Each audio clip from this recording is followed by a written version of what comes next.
waffle? Can I please get a waffle?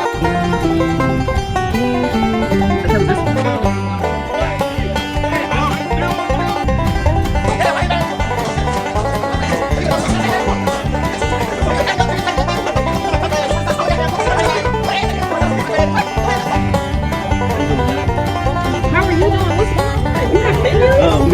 We got Look at your Waffle House.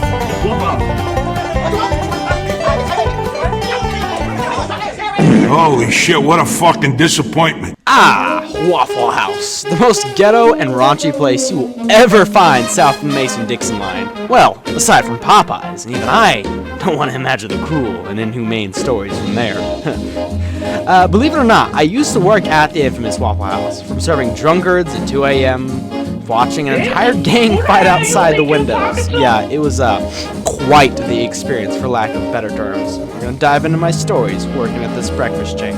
So be warned, the cringe is on.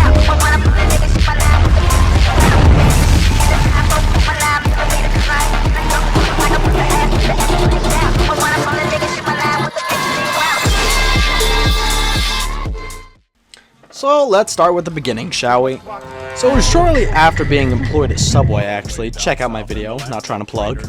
I remember this interview was actually pretty normal despite the horror stories and absolutely amazing memes you see. But it was my first day. I remember the shit show started. First, let me ask you a question. What's the most welcoming aroma when you walk into a restaurant?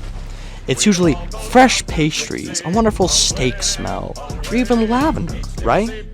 Well, how about the wonderful and amazing smell of an ashtray and a stale cheap syrup? Hell no, man. What the? Pretty nice smell, huh? It was then when I met one of my coworkers that was clearly on so many drugs, her poor veins and heart were begging for mercy. She waltzed in with a ghetto sway and immediately began wheezing and walking to me. You're the new hire, right? Say, you got a Newport on you? You smoke? And those who don't know, literally, I'd say about 3/4 of people in food service will smoke or drink excessively. It's just part of the job of dealing with Karens and drunk college students, man. Obviously, at that time, I was 19 and I couldn't smoke because of the good old USA, where freedom exists. You can't smoke till you're 21, but you can take on debt, you can die in a battlefield, and be charged as an adult. Ah, America. Anyways, where was I? I ended up starting with washing dishes, and they kept piling them on, and every moment I finished a new set, they got piled them on. Which is normally acceptable because you think your position is a dishwasher, right? Well, any rational person would say yes, but Waffle House is anything but rational. The servers are the dishwashers, and I was hired as a server, and I was essentially the dish bitch. I'm the one who did all the dishes for everyone because I didn't stand up for myself. Don't do that in food service. They will take advantage of you, I'm telling you right now. Since I was also being trained by my quote-unquote trainer, which was 16 and had less than 2 months of experience working there, he got all the tips while I was paid $3.12 an hour. But I persevered because I actually enjoyed the environment and I learned the pull, drop, mark process, etc. I worked first shift, making decent money. There was one time on first shift that ended up having some kind of anti-Semite or neo-Nazi sit in my section, and you're gonna love hearing this. I served and he started talking about Hitler was right, how the Jews had taken over the world, etc. What neo-Nazis go on about, right? But the ironic part is, he left me with a $2 tip on a $15 order. But when I talked to my black coworker,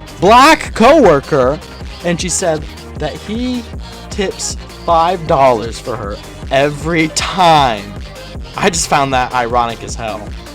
Either way, my manager saw my potential in my work ethic and sent me to a location 15 damn miles to get trained as a grill cook too. Keep in mind, I did not have a car, so I biked 15 miles to work in the backwoods country through rain, hail, and snow. But still I persevered. The unit manager at the other location didn't really fully understand I was supposed to be cross-trained. There was somewhere mixed in the messages. So she had me work the grill for like 3-4 days, and then put me down as a server for third shift. I'm in danger. Keep in mind, I was still quite innocent, not really understanding the danger I'm in. I had loads of drunks come in and tear the place up, talk shit to each other, and even puke. And guess what? They never tipped! Excuse me, sir. I saw you throw up what you just ate and I cleaned your puke. The fucking least your penny-pinching, Aunt Frugal, cheapskate, Mr. Krabs looking ass to do is tip me 15% you nonce, is what I wish I could say. What I really said was, it's no problem, sir. I've got it cleaned up. You take care now, while secretly seething inside. Any of y'all feel that? Then there was an actual gang meetup right outside, about 11 of them-ish, and those annoying rainbow-colored wheels and loud music so bassed up that it could break the goddamn sound barrier. Either way, they fought each other, started talking trash, and one ended up flashing a gun, and they all sped off eventually. Granted, though my mind should be telling me, oh shit, gun, hide, run, call police, my brain said, look at this free entertainment. Hey Bill, could you grill me some hash browns? It's dinner and a show. Either way, I still kept going. And I was making $35 to $50 a day because the location I was transferred to had cheapskates. Also, controversial opinion, but if you don't tip, you're a dickhead. No ifs, ands, or buts. Excuse it as much as you like. You know you're just treating less than minimum wage workers like shit and expecting free labor. And then when they raise the prices after tips, you're gonna complain the same. Either way, I'd end up FMLAing, Family Leave Medical Act, then leaving altogether to take care of my grandmother, as my grandfather was in hospice. Fast forward a few years later, and I ended up getting a background, admittedly. I disclosed it to the district manager, and in my application, he said that's no problem, and brought me to orientation a few days later. In comes the division manager and pulls me off to the side and says, I looked through your application. You have a felony. And I said, yes, but it was irrelevant to my work ethic, and my old district manager can verify how hard I worked. And she essentially told me, your kind ain't welcome here. No felons need apply. She didn't actually say that, but she said I had to leave and that we weren't going to continue with the hiring process, despite being in orientation already. And my question is, what about Mary Sue doing heroin in the car in the parking lot? Or Jamal Jones, who just did armed robbery a year and a half ago? Oh, well, they lied on their application, apparently. And I kid you not, she actually said they don't do background checks, and they simply take your word for it if you put no. So, they want you to be deceiving, essentially. Either way, needless to say, I was pissed, and had every right to be, excuse me. And then I had an idea. An awful idea. I don't know if you guys know this, but I play bagpipes, one of the most annoying instruments in the world to many people.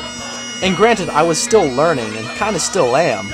I decided to waltz up in the parking lot, play those sons of bitches and annoy the shit out of them. Call me petty, but it was quite funny. So, in conclusion, Waffle House, there's a reason your company's shit.